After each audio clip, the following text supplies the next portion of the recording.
ব্যর্থতার পাহাড় সম অভিযোগ আড়াল করতে এই সাকিবের নতুন রসগোল্লা সবার সামনে পরিবেশন করা হয়েছে, যেটা মাঠে মারা গেছে, সবাই বুঝে গেছে বিসিবির ইন্টেনশন কি। কিন্তু কি কি ব্যর্থতা ঢাকার জন্য এটা করা হলো?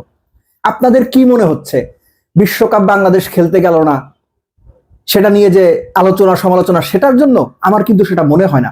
কেননা বাংলাদেশ ভারতে গিয়ে বিশ্বকাপ খেলবে না, এই মতের পক্ষে বাংলাদেশের বেশিরভাগ দর্শক। সো এই জায়গাতে বিসিবির কোনো অসুবিধা নাই, কোনো চিন্তা নাই, মানুষের সাপোর্ট তাদের আছে।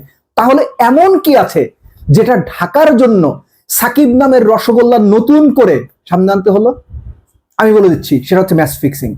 বিসিবি পরিচালকের ফিক্সিং এ জড়িত থাকার অভিযোগ, এবং সেই বিসিবি পরিচালকের কণ্ঠে বলা হচ্ছে প্রেসিডেন্ট ভাইস প্রেসিডেন্টদেরও টাকা দিতে হতো। বুঝতেছেন কত বড় অভিযোগ? এই বিষয়টা নিয়ে আমার সহকর্মী, সাবেক সহকর্মী রিয়াসাত আজিম যে ইনভেস্টিগেটিভ স্টোরিটা করেছেন, সেটা নিয়ে যে পরিমাণ আলোচনা হবার কথা সেটা কিন্তু হচ্ছে না। আমার অনুমান বা আমি মোটামুটি শিওর, এই ফিক্সিং যেটা বের হলে আরো অনেক রাঘব বোয়ালের নাম বের হয়ে আসবে, যেটা নিয়ে তদন্ত হলে আরো অনেকেই ফেসে যেতে পারেন, সেটাকেই আড়াল করার জন্য এই সাকিব নামের, সাকিবকে খেলানোর বাংলাদেশের জার্সিতে প্রিয় হয়ে গেছে স্বৈরাচারের দোসরকে যাকে বলা হতো, সেই স্বৈরাচারের দোসর এখন সাকিব সবার কাছে প্রিয় হয়ে গেছে বিসিবির কাছে। কেন? তাহলে কি বলবো এই বিসিবিও এখন স্বৈরাচারের দোসরের লিস্টে নাম লিখিয়েছে? আপনাদের কি মনে হয়?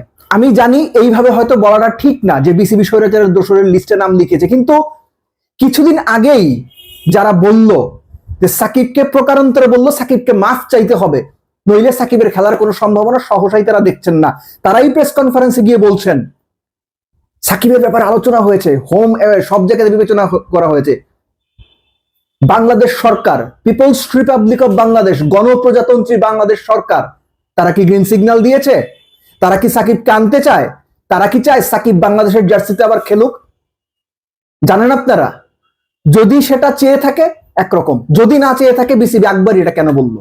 ওই যে নজরটাকে সরিয়ে দেওয়া, ব্যর্থতা আড়াল করার জন্য নতুন একটা রসগোল্লা, কখনো সাদা, কখনো নীল, কখনো হলুদ, কখনো বাদামি, এই রসগোল্লা সার্ভ করা হলো। এটা সাকিব নামের রসগোল্লা, কারণ জানে এই দেশের মানুষ সাকিব খেলবে, সাকিবকে খেলানো হবে শুনলে স্বাভাবিকভাবে ক্রিকেট প্রেমী দর্শকের আগ্রহের জায়গাটা ওই দিকে যাবে। এই যে ফিক্সিং এর কথাগুলো আলোচনা হচ্ছে, বোর্ড পরিচালকের নাম জড়িয়ে গেছে, তিনি দায়িত্ব থেকে পর্যন্ত সরে গেছেন বা সরিয়ে দেওয়া হয়েছে, কেন হচ্ছে এগুলো? এগুলো ভয়ঙ্কর ব্যাপার। একই সঙ্গে আপনি যোগ করে নিন, এর আগে যখন সাকিব আল হাসানের কথা বলা হয়েছিল, তখন কি বলা হয়েছিল, কি শুনেছি আমরা? যে সাকিব আল হাসান কখনো বাংলাদেশের জার্সিতে খেলতে পারবেন না। তাহলে সেই সাকিব হঠাৎ করে ক্রিকেট বোর্ডের এত প্রিয় পাত্র হয়ে উঠলো, ওরে বাপরে বাপ! বেশি প্রিয় হওয়া ভালো না, বেশি পীড়িত সমস্যা করে। পীড়িত মানে প্রেম, আমাদের মানিকগঞ্জের ভাষায় বলে বেশি পীড়িত বেশি সমস্যা তৈরি করে। সো এই বেশি প্রেমের উৎস কি সেটা বা উদ্দেশ্য কি সেটা বোধহয় আপনারা বুঝতেই পারছেন। সাকিব আল হাসানও বোধহয় দূরে বসে হাসছেন এই সমস্ত কাণ্ডকীর্তি দেখে, কেননা বিসিবির এখন উদম অবস্থা। উদম মানে বোঝেন না? না বুঝলে গুগল করেন।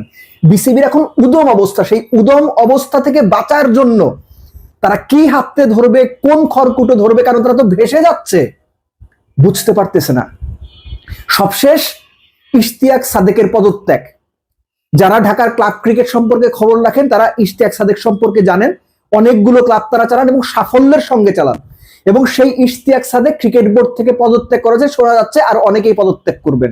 কেন? কাজ করতে পারছেন না শুধুমাত্র এই জন্যে? নো, এই ক্রিকেট বোর্ড যা যা সিদ্ধান্ত নিয়ে যারা ব্লান্ডার করেছে, বাংলাদেশ ক্রিকেটকে যে প্রায় ডুবিয়ে দিচ্ছে, এই ডোবানোর দায় বাংলাদেশ ক্রিকেট বোর্ড থেকে যারা এখন পদত্যাগ করবেন আগামীতে তারা এই দায় নেবেন না। এই দায় তারা নেবেন না, কেননা তারা আগামীতেও হয়তো বিভিন্নভাবে বাংলাদেশ ক্রিকেটের সঙ্গে সম্পৃক্ত থাকার চেষ্টা করবেন। তখন প্রশ্ন উঠবে, আপনারা তো এই বোর্ডে ছিলেন, এই বোর্ডের যা যা কাজ সেগুলোর দায় আপনি নিশ্চিত থাকেন আগামী বোর্ডে যারা আসবেন তারা কিন্তু ধরবে, তারা কিন্তু ইনভেস্টিগেট করবে, এবং একই সঙ্গে তারা কিন্তু উত্তর চাইবে। সো বিসিবির এই বোর্ড যারা আছেন তাদের অবস্থা যথেষ্টই খারাপ। আপনি সাকিব নামের রসগোল্লা আনেন, কিংবা তামিম নামের অন্য কোনো আম আনেন, কিংবা অন্য কোনো নামে মুশফিক, রিয়াদ বা অন্য যে কোনো নামে আপনি নতুন কোনো মিষ্টি নিয়ে আসেন, কাজ হবে না, কাজ হবে না।